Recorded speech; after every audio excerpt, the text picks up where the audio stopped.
I am Commissioner Nancy Metayer.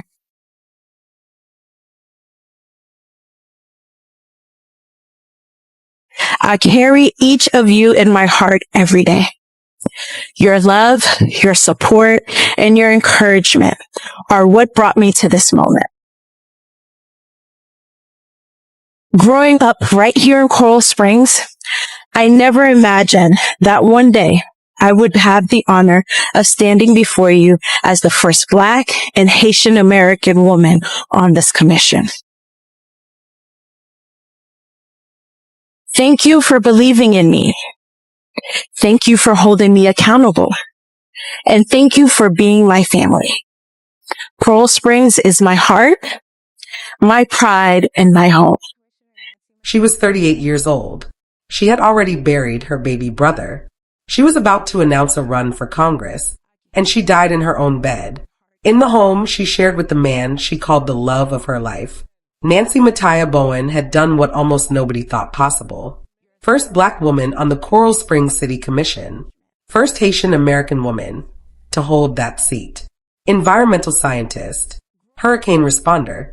The woman who showed up when the water went bad and the winds picked up.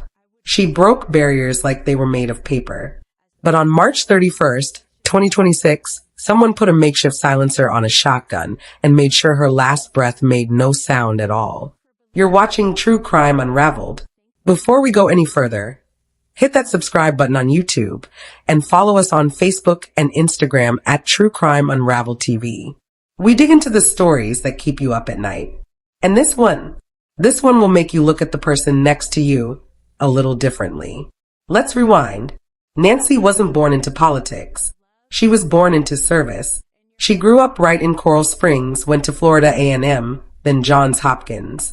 She became an environmental scientist who didn't just study problems, she fixed them. When Hurricane Irma hit, she was there.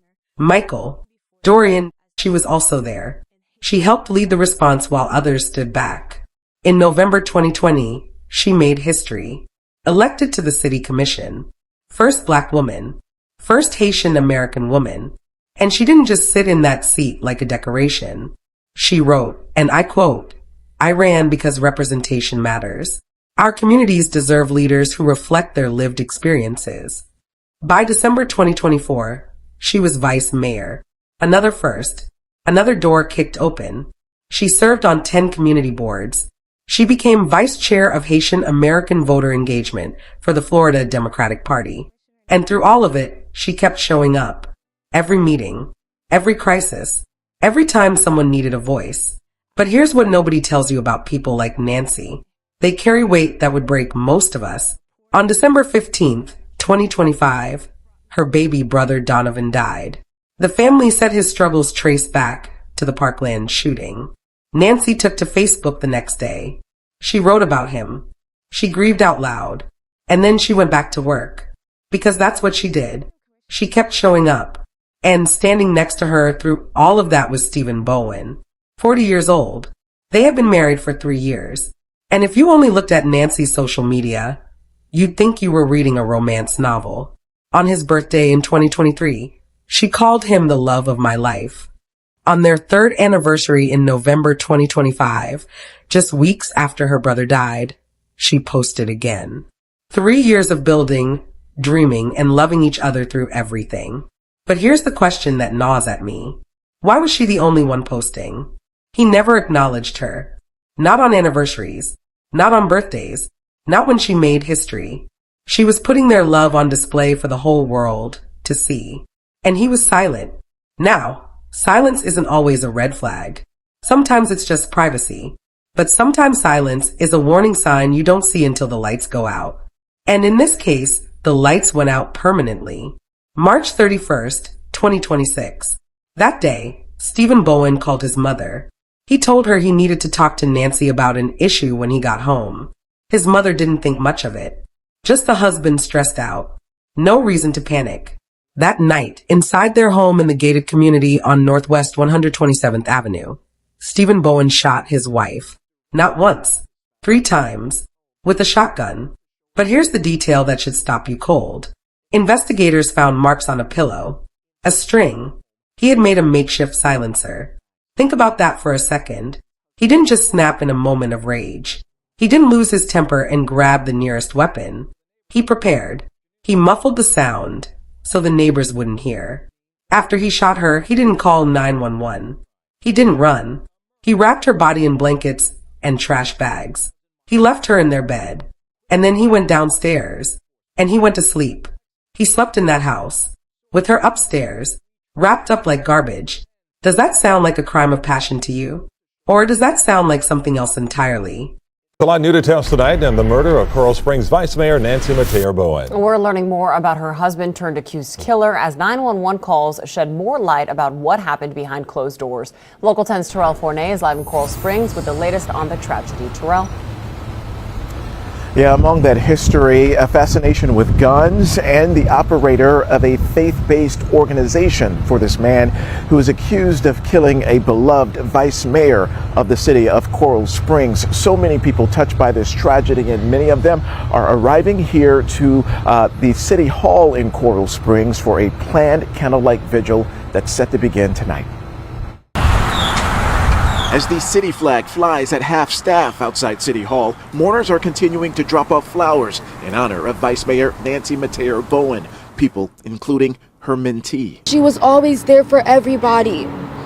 Every day, every time I talk to her, it's always, what are we gonna do to help the people? She always a selfless person. It was Wednesday when relatives rushed over to Nancy's Coral Springs home after she failed to show up to several scheduled meetings. 911, what is your emergency? I'm calling to report a possible crime. The urgency escalated on voices in those 911 calls. Tell them to break down the door and go down, whatever means. Ma'am, I understand that we're worried about her and we're trying to find her, but we can't just break down the door.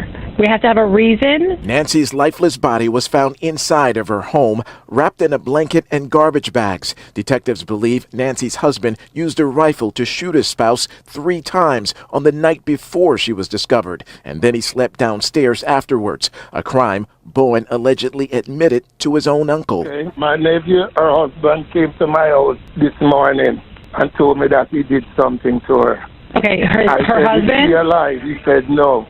Bowen has been charged with premeditated murder and tampering with evidence. On social media, he documented a fascination with guns. State records show he has an active license as a radiology tech, and he last worked at Delray Medical Center. Nancy's loss has touched an entire community. We're doing our best to honor this incredible woman, incredible leader, incredible human being. You know, she was so committed to so many, including our youth. No one can replace her. The next morning, April 1st, 2026, Nancy was supposed to be at a charter school board meeting. She was the chair. When she didn't show up, people noticed. A city staffer texted Stephen, and Stephen played his part like he'd been rehearsing for months. He texted back. He said he had texted her, said she wasn't picking up, said, "Where is she? Her car is not at home." He was already acting like the worried husband. The poor guy. Meanwhile, he knew exactly where she was. Police were called for a welfare check around 10:20 in the morning. When they got to the house, no cars in the driveway, no answer at the door. But one detective noticed damage on the second floor. Explosive-like damage, consistent with force coming from inside. They couldn't go in without a warrant. Not yet. But they knew something was wrong. And Stephen knew they were outside. While police were standing at that front door, Stephen Bowen was already on the move. He drove to his uncle's house. He showed up at the door, and he told his uncle the truth. He said he had done something to Nancy, that she wasn't alive. He asked his uncle to hold the weapon for a couple of weeks.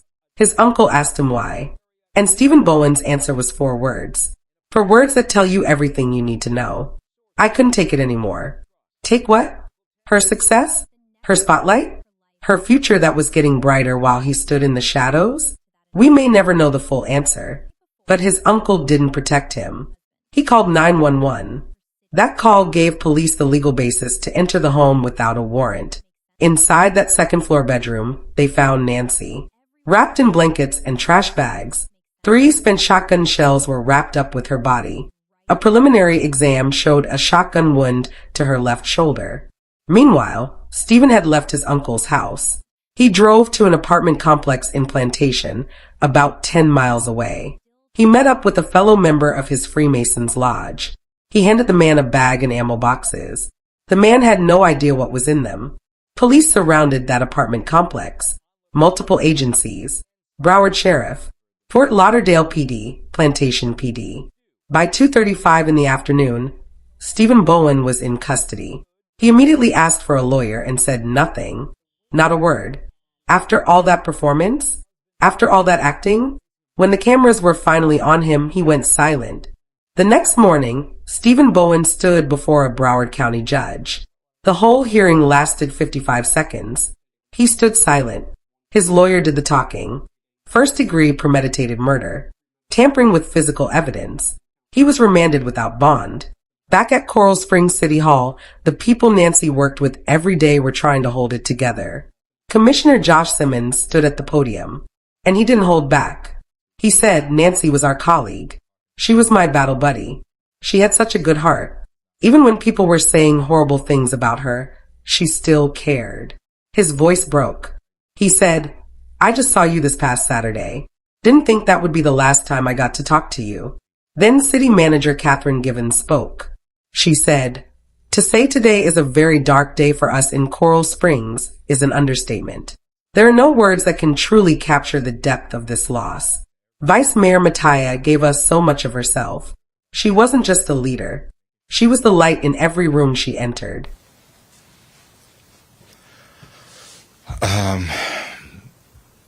Good afternoon, everyone, or evening.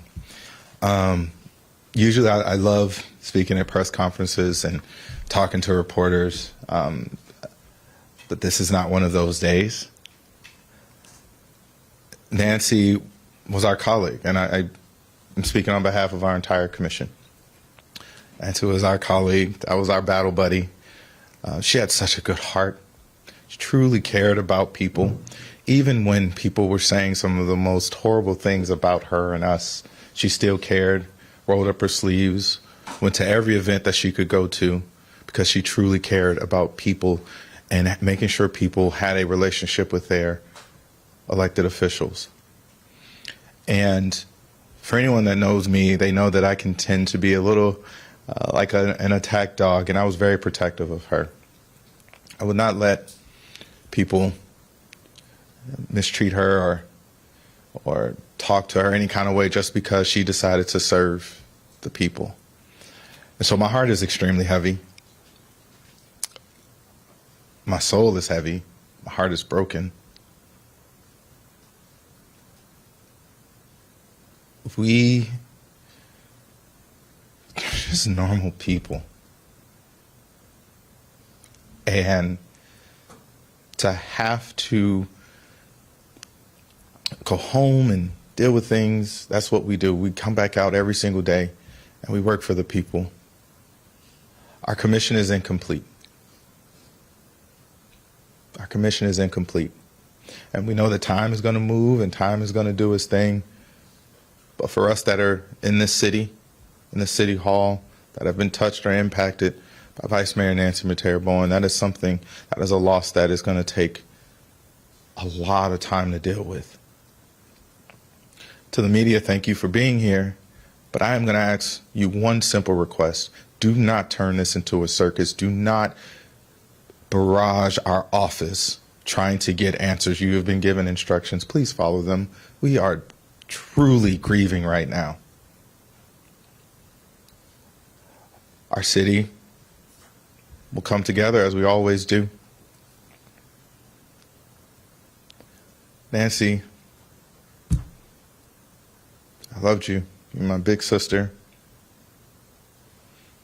I was always happy to see you at all the events we went to together. I just saw you this past Saturday. Didn't think that would be the last time I got to talk to you. So I'll say to everyone here, go home, hug your loved ones, tell them you love them, be close to them. I am praying for her family, who's dealing with yet another unimaginable tragedy. So please keep them in your prayers as well. And with that, I'll bring up our city manager, Catherine Gibbons.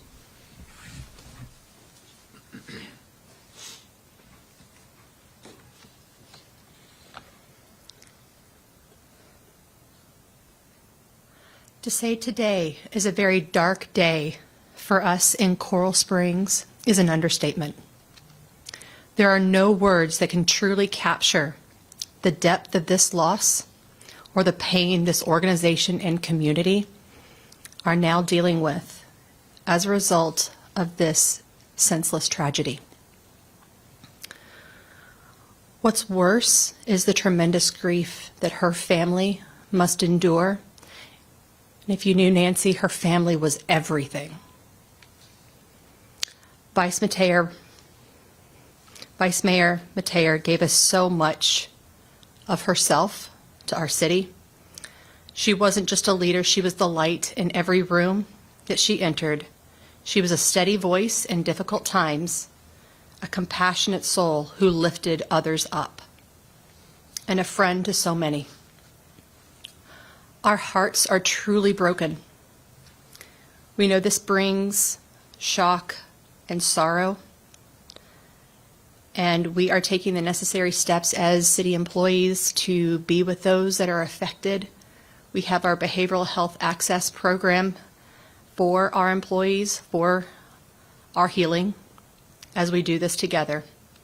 We ask the community to grieve with us. We are one family, one organization, one community, and we come together at these times.